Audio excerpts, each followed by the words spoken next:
जबरदस्त खबर है। खबर यह है कि यूनाइटेड नेशन सिक्योरिटी काउंसिल का अध्यक्ष बन गया है रूस। शानदार खबर। खबर क्यों शानदार है? क्योंकि यूनाइटेड नेशन सिक्योरिटी काउंसिल जो कि इतने दिनों से रूस और यूक्रेन के युद्ध में अपनी प्रतिक्रियाएं दे रही है, वही यूएन जो अमेरिका में अपना मुख्यालय रखता है, वहां का अध्यक्ष रूस बन गया है। जबरदस्त खबर है। इस खबर की गंभीरता पता है आप कैसे पता लगा पाएंगे? हाँ, पहले तो अंतरराष्ट्रीय रूप से ये महत्वपूर्ण है ही, संगठनों से विचित्र मतलब महत्वपूर्ण है ही।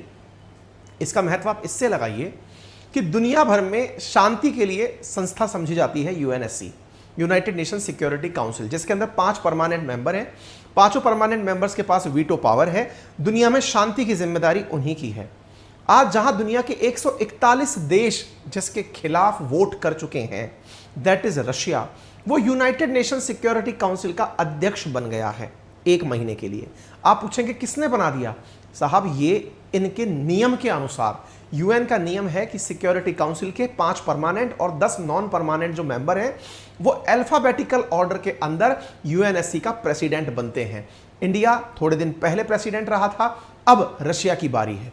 रशिया इस समय अल्फाबेटिकल ऑर्डर के आधार पर प्रेसिडेंसी कर रहा है यूएनएससी की। अब दूसरी बात सुनिए। आपको पता है यूनाइटेड नेशंस का मुख्यालय कहां है? मुख्यालय है अमेरिका के न्यूयॉर्क शहर में। न्यूयॉर्क शहर में मुख्यालय है। बड़ा सवाल है, अगर आपको याद हो, जब अमेरिका की प्रेसिडेंसी थी तो भारत की तरफ से भारत के विदेश मंत्री एस जयशंकर साहब न्यूयॉर्क यात्रा पर गए थे। आपको याद होगा वो एपिसोड जिसमें पाकिस्तान के बिलावल भुट्टो का एक बयान, जिस पर जयशंकर साहब ने उन्हें खरी खोटी सुनाई थी। वो जमाना याद होगा, हमने अपने सेशंस में खूब किया है, इनके इंस्पायर इंडिया पर भी खूब किया है, ध्यान आ रहा है? ऐसे ही अब जब इनकी प्रेसिडेंसी है तो रूस की तरफ से रूस के विदेश मंत्री सरगेई लोवरोव क्या अमेरिका जाएंगे? बड़ा सवाल है। जाएंगे तो सही, लेकिन क्या अमेरिका उन्हें आमंत्रित होने देगा? क्यों साहब? उनके ऊपर तो सैंक्शंस लगे हुए हैं, प्रतिबंध लगे हुए हैं कि वो अमेरिका आ नहीं सकते। यूनाइटेड नेशंस में ऐसी कैसी विचित्र परिस्थिति उत्पन्न हो गई है, आज के सेशन में हम यही जानेंगे। और तो और यूक्रेन कह रहा है कि इससे ज्यादा और क्या मजाक बन सकती है अंतरराष्ट्रीय संस्था की कि जिस देश के खिलाफ 141 देश यूएन के अंदर वोटिंग कर चुके हों, वो देश उसकी अध्यक्षता करेगा, अपने हिसाब से मुद्दे डिसाइड करेगा। इंटरेस्टिंगली, जो अमेरिका अपने द्वारा प्रतिबंध लगा चुका है पुतिन और सरगेई लेवरोव पर, क्या वो आ पाएंगे अमेरिका? गजब सी है। और सबसे बड़ी बात, जब आपने इनको पहले ही वॉर क्रिमिनल अनाउंस किया हुआ है, प्रतिबंधित अनाउंस किया हुआ है, और अगर ये आपके यहां आ गए तो क्या आप इन्हें गिरफ्तार कर लेंगे? इंटरेस्टिंग है साहब। देखिए, Russia assumes UN Security Council presidency despite Ukrainian anger. Russia runs to UN Security Council this month. Ukraine से it's the worst April fool joke, यानी अप्रैल फूल का मतलब इनके ऊपर अप्रैल फूल का काफी बड़ा इंपैक्ट है। यूक्रेन का रिएक्शन यहां जानना जरूरी इसलिए है क्योंकि यूक्रेन मसले पर रूस के खिलाफ 141 देशों को अमेरिका करने में कामयाब हुआ था। आप यहां खबर देखते हैं, Ukraine says a symbolic blow. और सबसे बड़ी बात देखिए, इस बात को ना भारत भी मल्टीपल टाइम उठाता आया है। बात क्या उठाते हुआ आया है?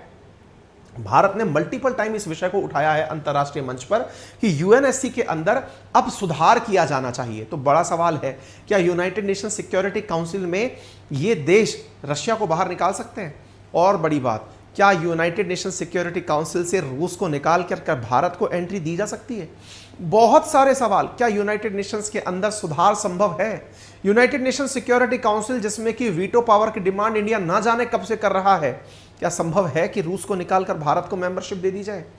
ये तमाम बातें, और सबसे बड़ी बात तो यही रहेगी, क्या यूनाइटेड नेशन सिक्योरिटी काउंसिल से रूस को बाहर निकालने के लिए दुनिया के सारे देश एक हो जाएंगे? क्या कोई प्रोविजन ऐसा है?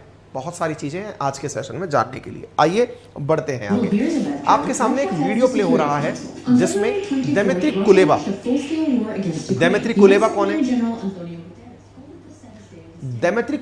है? दिमित्री कुलेबा यूक्रेन के विदेश मंत्री हैं। उनका द्वारा एक वीडियो पोस्ट किया गया जिसमें उन्होंने बकायदा ये बताया कि किस प्रकार से रूस के द्वारा सिक्योरिटी काउंसिल की अध्यक्षता करके इतनी बड़ी एजेंसी की मजाक बनाई जा रही है। और तो और दिमित्री कुलेबा ने कहा कि रशिया की यूएनएससी प्रेसिडेंसी जो है वो एक तमाचा है उन इंटरनेशनल कम्युनिटीज के ऊपर। I urge the current UNSC member to thwart any Russian attempt to abuse its presidency, कि आप जो भी संभव हो इसकी प्रेसिडेंसी के खिलाफ काम करने का वो करिए, ये इन्होंने डिमांड की है।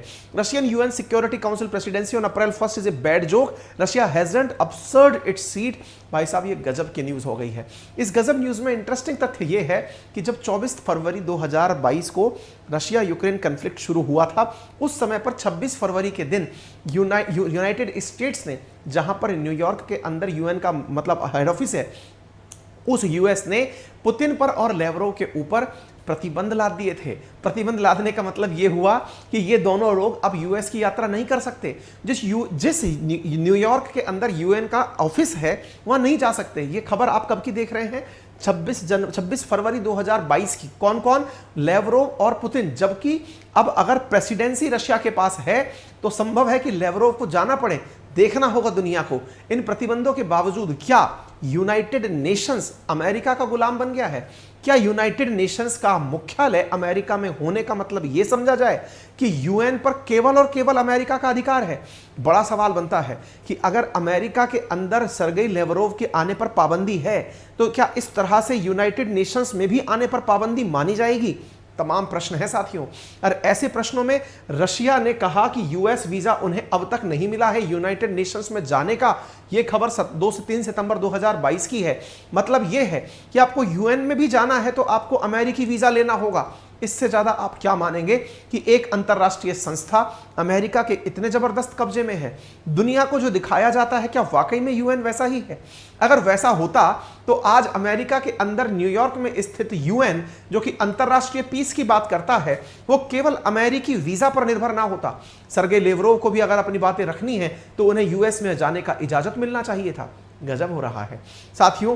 यूनाइटेड नेशन सिक्योरिटी काउंसिल के अंदर जो खबर बन रही है वो मैं आपको बताने जा रहा हूं। यहां 15 मेंबर का सदस्य सीट है, जहां पे 5 परमानेंट मेंबर होते हैं, 10 नॉन परमानेंट मेंबर होते हैं। 5 परमानेंट मेंबर और 10 नॉन परमानेंट मेंबर्स के बारे में हमने आपको कई बार पहले भी बताया है। आपको याद होगा हाल ही में इंटरनेशनल कोर्ट के द्वारा पुतिन के ऊपर आरोप लगाया गया, आईसीसी के द्वारा इनके खिलाफ अरेस्ट वारंट जारी किया गया है। इंटरेस्टिंग बात यह है कि आईसीसी के द्वारा जारी किए गए वारंट के साथ जब पुतिन भारत आएंगे क्या उनकी गिरफ्तारी हो जाएगी? इस पर हमने सेशन किया है। तो बड़ा प्रश्न यह बनता है कि क्या सर्गेई लेवरोव अमेरिका जाएंगे तो गिरफ्तार हो जाएंगे? क्योंकि उनको तो प्रतिबंधित किया हुआ है। आप देख सकते हैं दुनिया भर के अंदर से अब यह मांग उठ रही है कि रूस की प्रेसिडेंसी छीन ली जाए। और तो और यूक्रेन यह मांग कर रहा है कि रूस की न केवल प्रेसिडेंसी छीनी जाए बल्कि यूनाइटेड नेशन सिक्योरिटी काउंसिल से रूस को ही बाहर निकाल दिया जाए। बड़ा सवाल है, क्या रूस को बाहर निकाला जा सकता है? तो यूक्रेन का दावा है कि साहब वंस अपॉन ए टाइम हम लोग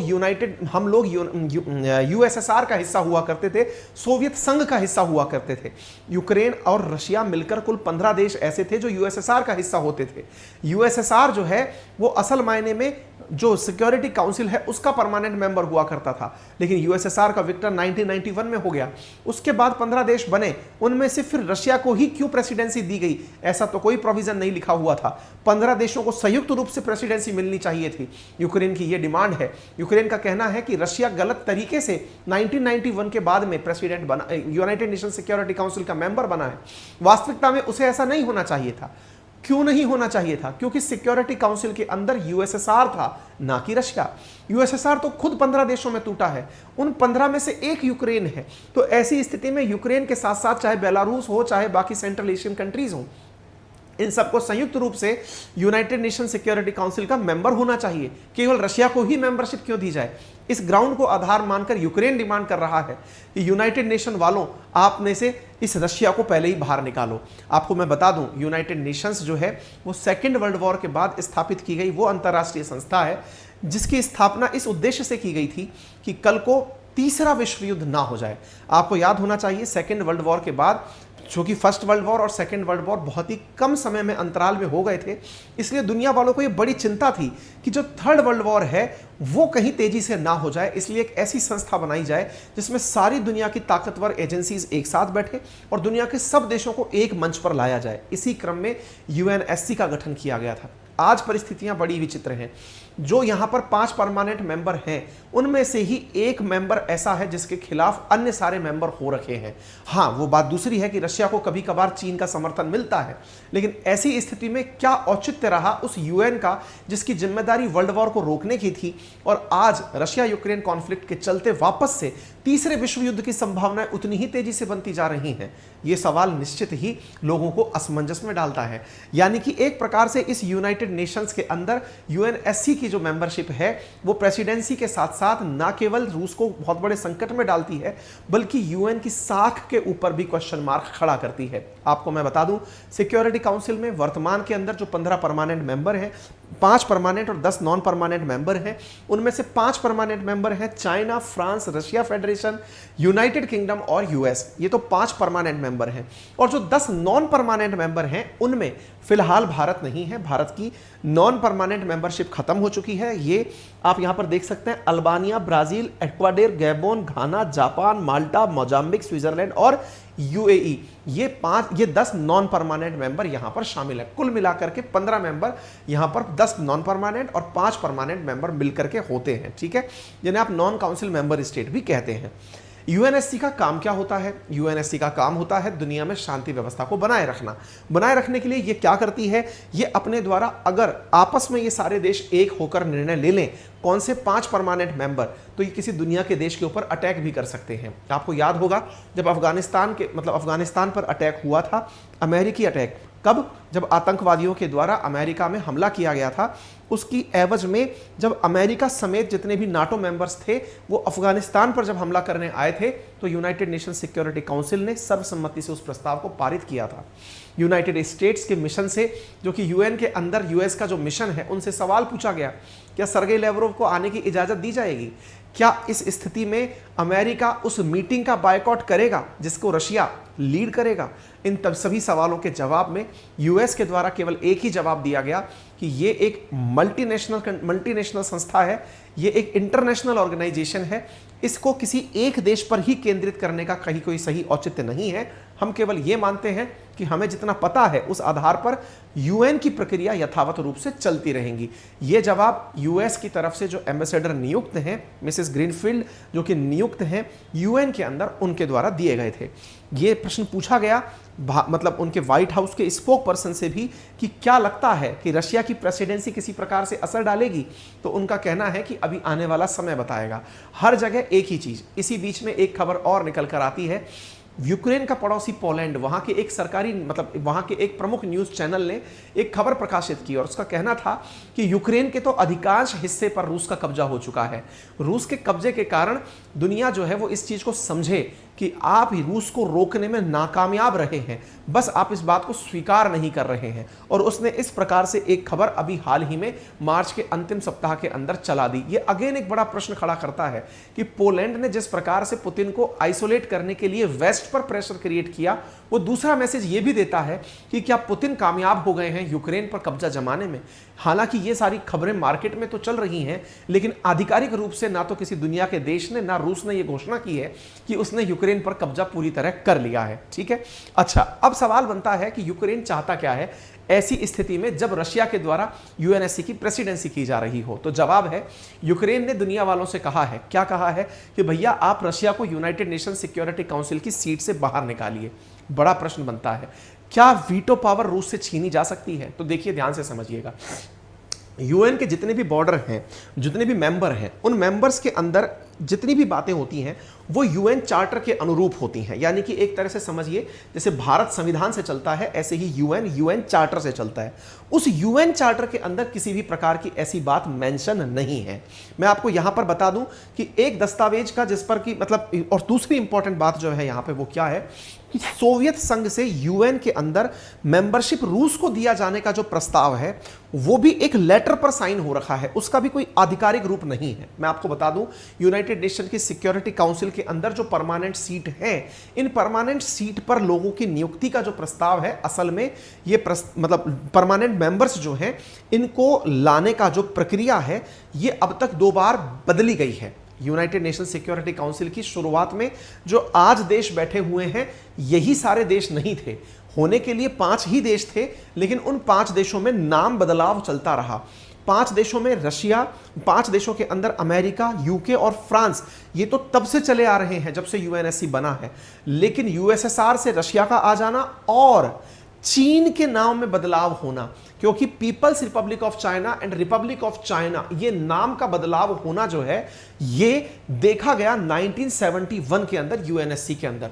तो लोगों का कहना है कि जब नाम के अंदर बदलाव हो सकता है तो क्या यह संभव नहीं कि रूस को हटा करके यूएसएसआर के उस समय के सारे 15 देशों को मेंबरशिप दी जाए, या फिर जिस प्रकार से पहले ताइवान को हटा करके पीपल्स रिपब्लिक ऑफ चाइना को मेंबरशिप दी गई, ठीक इसी प्रकार से किसी और देश को हटाकर किसी अन्य देश को मतलब इसके अंदर मेंबरशिप दी जाए। यह प्रश्न बड़ा ही महत्वपूर्ण है और इस महत्वपूर्ण प्रश्न के अंदर एक जवाब निकल कर आता है अल्मा आटा प्रोटोकॉल से। अल्मा आटा प्रोटोकॉल कहता है कि रशिया को उस समय जब यूएसएसआर टूट रहा था तब सारे देशों ने मिलकर अपना समर्थन पत्र सौंपा था। उस समर्थन पत्र में यूक्रेन का नाम भी था, जिसने यह कहा था कि यूएसएसआर के स्थान पर आपको यह प्रेसिडेंसी मिल जाए तो हमें कोई आपत्ति नहीं होगी। फिलहाल यही यूक्रेन आज जब प्रश्न उठाता है तो यह देखना होगा कि यूएन जो कि दुनिया को लेकर के अंतर्राष्ट्रीय पीस की बात करता है, उसके तो खुद ही कार्यकाल में इतने सारे लोचे हैं। उन लोचों में से एक लोचा सीधा सीधा यह दिख रहा है कि उसने एक मेंबर स्टेट को बदल के दूसरे को बना दिया, दूसरा एक देश को रिप्लेस करके दूसरे देश को डाल दिया। तो क्यों नहीं आज रशिया की मेंबरशिप पर सवाल खड़े किए जाएं, या क्यों नहीं आज किसी नए देश की एंट्री पर मतलब दाव लगाया जाए। आपको याद होना चाहिए भारत निरंतर प्रयास कर रहा है कि उसे यूएनएससी के अंदर वीटो पावर मिल जाए। ऐसी स्थिति में जब जब यूएन के अंदर संशोधन की बात होती है तो एक बहुत ही बेहतरीन प्रश्न बनकर आता है, और वो बेहतरीन प्रश्न यूपीएससी वाले विद्यार्थियों के लिए है। और वो प्रश्न ये है कि क्या आज भी यूनाइटेड नेशंस प्रासंगिक है? मतलब क्या यूनाइटेड नेशन आज भी सिग्निफिकेंट है?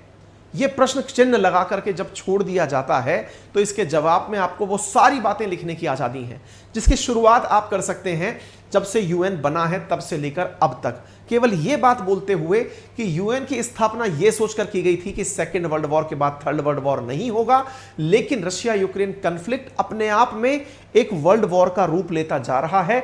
यूक्रेन को दुनिया भर के देश अपने वेपन्स भेज रहे हैं, रशिया के साथ और देश धीरे धीरे जुड़ते चले जा रहे हैं, पोलर व्यवस्थाएं क्रिएट हो रही हैं। तो क्या यूएन जो है वो फेल हो रहा है? और अगर यूएन को बचाना है तो यूएन में संशोधन किया जाना या यूएन के अंदर सुधार किया जाना अनिवार्य है, और उन सुधारों में भारत की महत्वपूर्ण भूमिका हो सकती है। इस पर आपकी राय क्या है, यह आपसे पूछा जा सकता है। ठीक है, तो उम्मीद है आप लोगों को यह बात समझ में आ जाए। कुल मिलाकर बात यह है कि क्या रूस को यूनाइटेड नेशन सुरक्षा परिषद से बाहर निकाला जा सकता है? नंबर 1, संयुक्त राष्ट्र महासभा से रूस को बाहर निकालने का प्रस्ताव पारित अगर कर दिया जाए तो स्थायी सदस्य पहली बार में जैसे ही प्रस्ताव पारित करेंगे, रूस खुद के खिलाफ खुद को वीटो कर देगा। वीटो कर देगा तो बिल पास नहीं हो पाएगा। लेकिन लोग कहते हैं कि यदि दोबारा यह प्रस्ताव 2/3 बहुमत से पास हो जाए तो बात बन सकती है। 2/3 पर बहुमत होता है 66%। ठीक है, लेकिन ऐसी स्थिति में 5 परमानेंट मेंबर में 3 तो वोट दे सकते हैं। कौन? अमेरिका, ब्रिटेन और फ्रांस, ये तो वोट दे सकते हैं। लेकिन बाकी बचे 2 देश, रशिया और चाइना, जो कि अपने आप में 5 के अंदर 40% एरिया है। अब जो 40% है ना, वो 40% इसके 2/3 को पूरा ही नहीं होने देता। ऐसी स्थिति के अंदर इसको हटाने की कोई भी संभावना या तरीका नहीं संभव हो पाता है। ठीक है, दूसरी बड़ी बात, इंटरनेशनल कोर्ट ऑफ जस्टिस में भी इस मामले को ले जाया जा सकता है और उसमें यह प्रूव किया जा सकता है यूक्रेन के द्वारा कि रशिया की जो एंट्री थी ना वो अवैध थी। ऐसा कोई भी लिखित डॉक्यूमेंट नहीं है कि यूएसएसआर ने अपने उत्तराधिकारी के रूप में रूस को चुना था, इसलिए रूस को हटाया जा सकता है। तीसरा, यूक्रेन के तर्क के आधार पर रूस की सदस्यता के खिलाफ कार्रवाई शुरू हो सकती है।